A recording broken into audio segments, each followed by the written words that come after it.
everybody. I'm speaking kind of loud because there's traffic right here, but let's get started into the video. I really want to make this video aimed more towards people who are neurodivergent, because I feel like, you know, sometimes it could be an isolating world to live in. When your brain works a little bit differently than other people's brains, sometimes it's very exhausting. Whenever the world and the systems are built on, you know, neurotypical ways of thinking, it could be really exhausting for your brain. And whenever it comes to setting boundaries, sometimes it's super difficult to set boundaries or even have relationships or friendships with people who are neurotypical, because you always feel like, you know, something is not clicking. I just wanted to get into that topic a little bit. So if that's something that you're interested in, keep watching. Anyways, I remember, you know, I've had neurotypical friends, I think a lot of my life, and I always felt like there was just something missing, a level of understanding that was missing. Like, I could take 5 hours to like try to explain something that, you know, in my brain I thought of it in 5 seconds, but it was like I was trying to take a long time to explain something. And the reason why I would try to explain was because I used to feel like I'd be doing them a disservice if I didn't explain on and on my thoughts to them.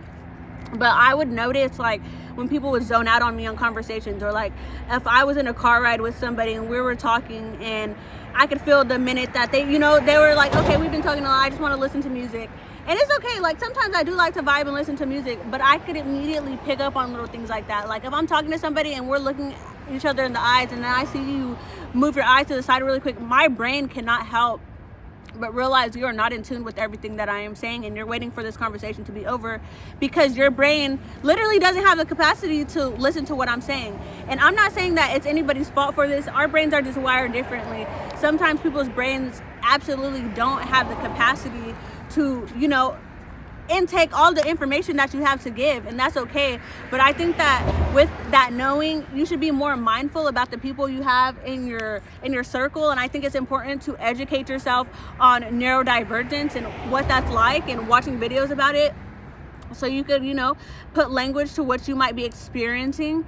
And then, you know, I think it's important to find other people who are like you, who are in alignment with you. There's other people who, you know, have the same interests as you, have the capacity to listen to you whenever you are speaking, are able to, like, you know, really get you.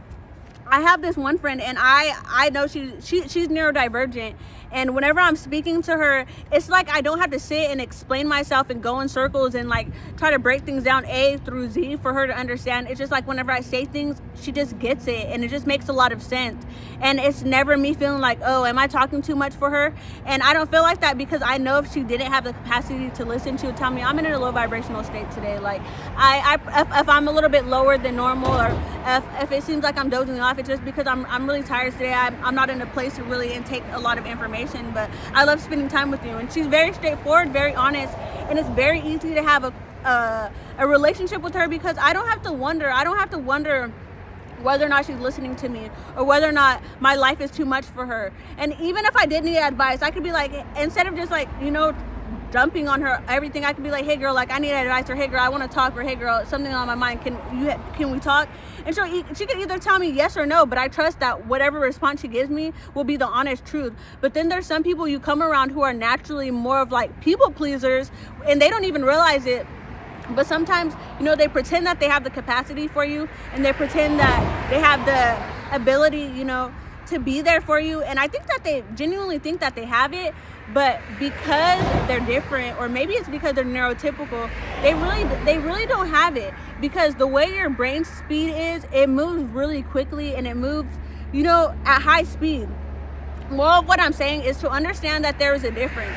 And with that understanding, it's okay to have friends and relationships with people that are neurotypical, but you are going to feel unfulfilled if you don't start surrounding yourself by people who are more like you, neurodivergent per se, because those people are going to be the people who are able to actually fill your cup. The people who, whenever you're down and you need to explain something real quick, and you don't have the capacity to take 2 hours to explain what you're going through, but you want to explain it in 10 minutes to feel a level of comfort, you're going to need that person who has that capacity to listen.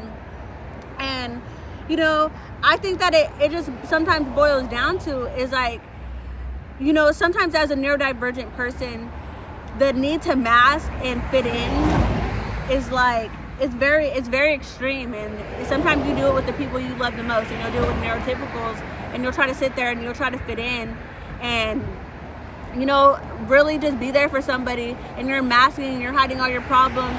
But really, at the end of the day, when you get off the phone with them or you're done with the conversation, you look back and you reflect and you feel drained or you feel unfulfilled. I remember a lot of times I'd be like having conversations with friends or people, and I'd end the conversation and I look back and I'd be like, dang, like I asked them a lot of questions today, and honestly, I don't really think we talked a lot about me, or if we did talk about me, it wasn't because they asked. It was because like I felt like giving some information, but it was never like they yearned to reciprocate energy. They didn't yearn to fill my cup. They just yearned to have me in their corner because they knew I filled theirs. And that's a very draining way of living. You understand? To always live like that. I remember one time it just dawned on me. I was having a conversation with one of my friends, and I was like, how come you never ask questions? And when I realized that she didn't ask questions, I was genuinely curious. I was like, how come you never ask questions? Like, do you just feel like you're not that curious, and like, like, what is it? Like, and as neurotypicals, as a neurodivergent, I think sometimes people get offended when you ask questions because it sounds offensive, but literally the way your brain is wired, it's so curious that you will ask like the most random of questions, and questions that people will think like you're joking them, like I don't know if they think you're like, trying to get on their cap, but in reality, you're literally asking a question because the way your brain is wired is so curious that you're seeking answers all the time, and you can't help that. And honestly, it's really motivational. I can't imagine living a life where I didn't seek answers all the time. But I asked that, and when I asked that, shortly after, I don't really think she had much of a response. She just said, her brain doesn't work that way. And I realized, it dawned on me in that moment, I was unfulfilled. And it wasn't because, she wasn't a good person. The person I'm talking about, and I'm not going to say any names because, I'm not going to try to put nobody's business out there. But whenever I realized that, I was like, dang, like, honestly, I don't like that it's like that. I don't like that I'm always asking questions. I don't like that I'm always giving advice. I don't like that I'm always a go-to person, a go-to friend. I don't like that, I am always available and I'm always willing to give advice, but whenever it comes to me, I just feel like it's not, when someone's not curious about me, it kind of bothers me, because I feel like when you're in a friendship, you guys should both be curious to learn about each other, to grow together. But sometimes, when you're neurodivergent and you're willing to be there for people, why wouldn't they take it? It's like going up to somebody and offering them $500. Who would say no? So it's the same thing. Like, if you're somebody who gives all your energy to people, and you don't mind doing that even when they're not reciprocating it, it's like, obviously they're not going to be like, oh, I'm not giving you energy, so stop giving me some. No, they're going to be like, I'm not giving you energy, but if you're willing to give it to me, I'm going to take it. That's just how the cookie crumbles. And I realized I was unfulfilled. So point of what I'm saying, it is important to surround yourself with other people who are like you, who have the capacity and the brain speed to keep up with the things that you want to talk about and you're thinking about. People who won't like be intimidated or feel like you think you know it all, for literally being a curious person who is like interested in a lot of things and has the ability to talk and go on and talk. Don't feel bad, just find your group of people, because once you find your group of people, you will feel a lot more fulfilled. There is nothing wrong with you. There's nothing wrong with your way of thinking. There's nothing wrong with your brain capacity, the speed of your brain. I don't even think that it's just that we're not normal. I think that we just have a high level of intelligence that a lot of people cannot understand, and a high level of awareness that people can't understand, and we're constantly making connections with everything. So sometimes it can be super intimidating. But that's all for today, guys. Thank you guys for watching. I feel really, really blessed to even be able to talk, because I really hope that somebody who is listening can truly just, understand what I'm saying and take something from it. But anyways, bye guys. Holla at your girl. Be real or be real. Mwah.